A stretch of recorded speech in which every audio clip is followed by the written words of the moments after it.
नमस्कार दोस्तों, एक और नया टॉपिक लेकर आपके सामने उपस्थित हूँ। वर्णों के उच्चारण स्थानानि। स्क्रीन पे देखिए दोस्तों, एक सूत्र है अकुह विसर्जनीयानाम कंठः, अर्थात ऋस्व और दीर्घ अ और आ। कु अर्थात क वर्ग, क ख ग घ ण। हकार अर्थात ह और विसर्जनीय मतलब विसर्ग। इन सभी वर्णों का उच्चारण स्थान जिह्वा की सहायता से कंठ होता है, और चूंकि ये कंठ से बोले जाते हैं, कंठ से उच्चारित होते हैं, इसलिए इनको कंठ्य वर्ण भी कहा जाता है। परीक्षाओं में आपको विभिन्न प्रकार के वर्ण देकर उनमें कंठ्य वर्ण अलग से पृथक करवाया जा सकता है, कंठ्य वर्णों के समूह के विषय में पूछा जा सकता है, अतः ध्यान रखें। हाँ तो दोस्तों देखिए, दूसरा सूत्र ईचु यशानाम तालु है। ईचु यशानाम तालु है अर्थात ऋस्व और दीर्घ ई, जिसको हिंदी में छोटा ई और बड़ा ई कहते हैं। चू अर्थात च वर्ग, च छ ज ज य। यकार अर्थात य। शकार अर्थात श। तो इन सभी वर्णों का उच्चारण स्थान तालु होता है। जिह्वा की सहायता से इनका उच्चारण तालु से किया जाता है। तालु जो हमारे मुंह का ऊपरी भाग होता है, जिधर कभी गरम गरम आलू चिपक जाता है समोसे का, तो उसे तालु कहा जाता है। चूंकि ये वर्ण तालु से उच्चारित होते हैं, इसलिए इन्हें तालव्य वर्ण भी कहा जाता है। परीक्षाओं में आपको विभिन्न वर्णों के अ ब श द के ऑप्शन में अन्य वर्ण देकर तालव्य वर्ण पृथक करवा के पूछे जा सकते हैं। तालव्य वर्णों के समूह के विषय में प्रश्न बना के पूछा जा सकता है। अतः आप बहुत ही सावधानी से इनके विषय में निर्णय करें और ऑप्शन का चयन करें। हाँ तो दोस्तों आगे देखिए, अगला सूत्र है ऋतु रसाणाम मूर्धा। ऋतु रसाणाम मूर्धा अर्थात ऋस्व और दीर्घ री। टू अर्थात ट वर्ग, ट ठ ड ढ ण। रकार अर्थात र। शकार अर्थात श, मूर्धन्य श। तो इन सभी वर्णों का उच्चारण जिह्वा की सहायता से मूर्धा से किया जाता है।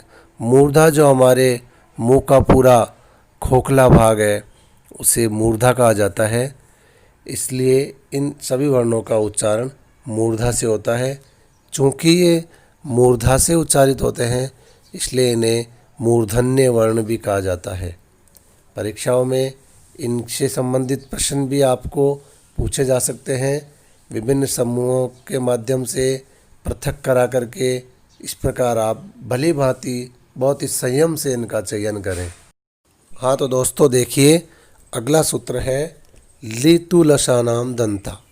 लितुलसानाम दंता अर्थात हिंदी की बजाय संस्कृत में जो अतिरिक्त स्वर होता है ली, वह त वर्ग अर्थात त थ द ध न, पांचों वर्ण।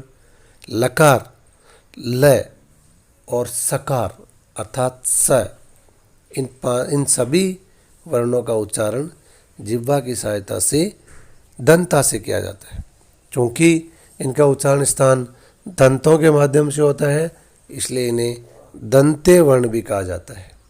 तो परीक्षाओं में आपको इनसे संबंधित भी विभिन्न प्रकार से प्रश्न पूछे जा सकते हैं। समूह में इनको पृथक करवा करके समूह के रूप में पूछा जा सकता है। तो आप बहुत ही संयमता के साथ, बहुत ही सावधानी से इनका चयन करें और समझें। हाँ तो दोस्तों अगला सूत्र देखिए, उपपदमान्यानाम औष्ठव। उपपदमान्यानाम औष्ठव अर्थात ऋस्व और दीर्घ उ, हिंदी का छोटा और बड़ा उ।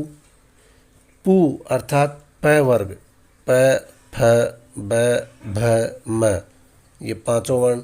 और पदमानीय जो वर्ण होते हैं वो प फ, इन सभी वर्णों का उच्चारण जिह्वा की सहायता से ओष्ठों से किया जाता है। होठों से किया जाता है। चूँकि ये ओष्ठ से बोले जाते हैं, इन्हें इसलिए ओष्ठ्य वर्ण भी कहा जाता है।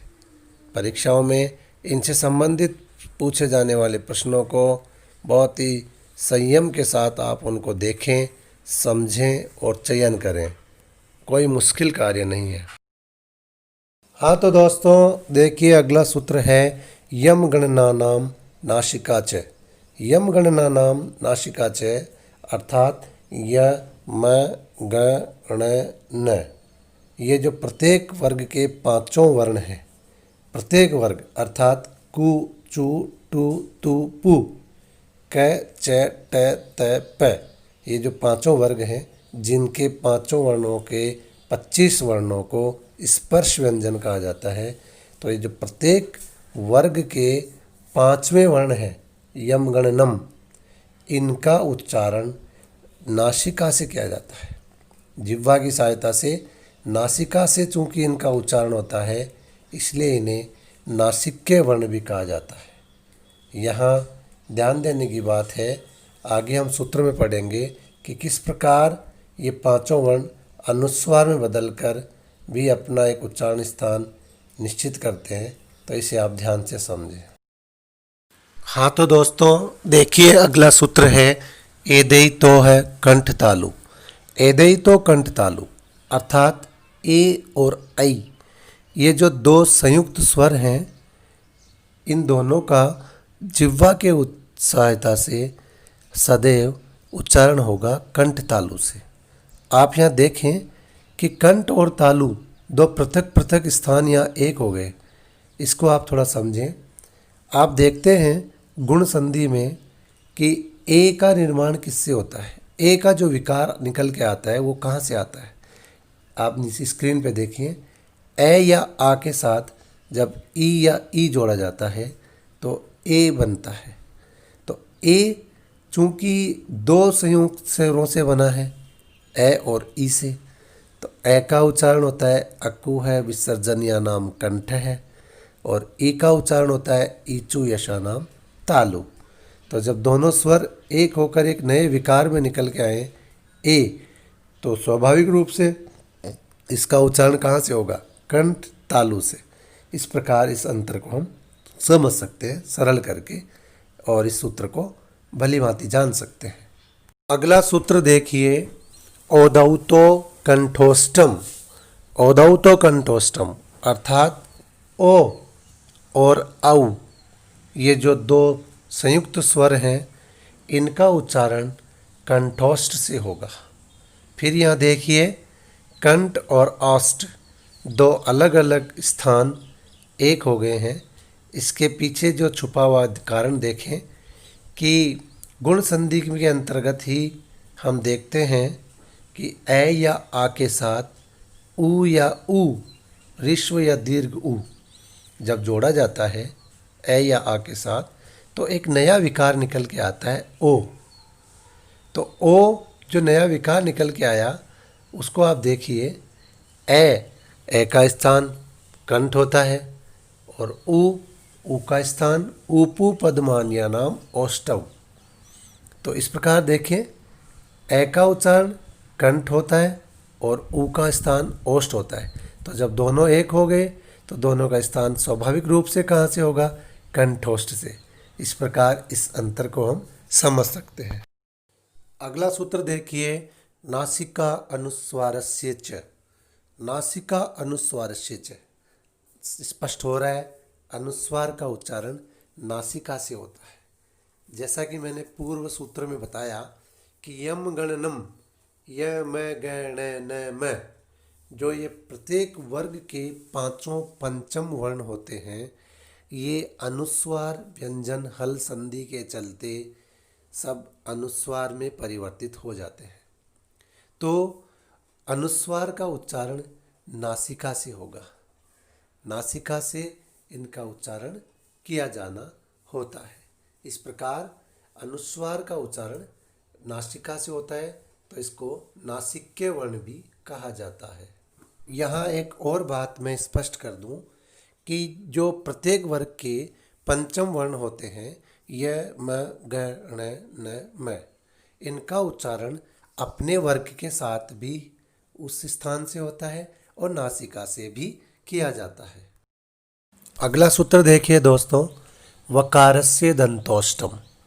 वकार अर्थात वकार का उच्चारण दंतोष्ट से किया जाता है। यहाँ पे भी देखिए दंत और ओष्ठ दो संयुक्त रूप से एक स्थान के रूप में प्रकट हो रहे हैं। तो यहाँ पे भी एक यण संधि का प्रभाव है।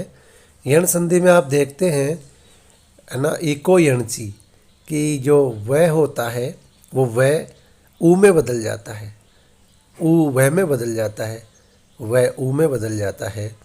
तो उस विकार के चलते, उस परिवर्तन के चलते यहाँ ये प्रभाव हुआ है, क्योंकि ऊ का स्थान ओष्ठ भी होता है।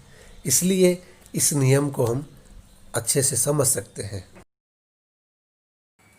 अंतिम और अगला सूत्र देखिए दोस्तों, जिह्वामूल्यस्य जिह्वामूलम। जिह्वामूल एक उच्चारण स्थान होता है जिसको इस सूत्र से समझा जाता है। जिह्वामूलीय वर्णों के अंतर्गत क और ख को इस विशेष प्रकार के चिन्ह के साथ प्रयोग किए जाने पर माना जाता है। अर्थात जब क और ख से पूर्व जब ये विशेष प्रकार का साइन आपको प्रयुक्त किया हुआ दिखे तो आप इसे जिह्वामूलीय वर्ण मानकर इसका उच्चारण स्थान जिह्वामूल माने और अपना निर्णय लें। इस प्रकार आप इस सूत्र को समझ सकते हैं। आशा करता हूँ आपको सभी सूत्र बहुत अच्छे समझ में आए होंगे। जय तु भारतम, जय तु संस्कृतम।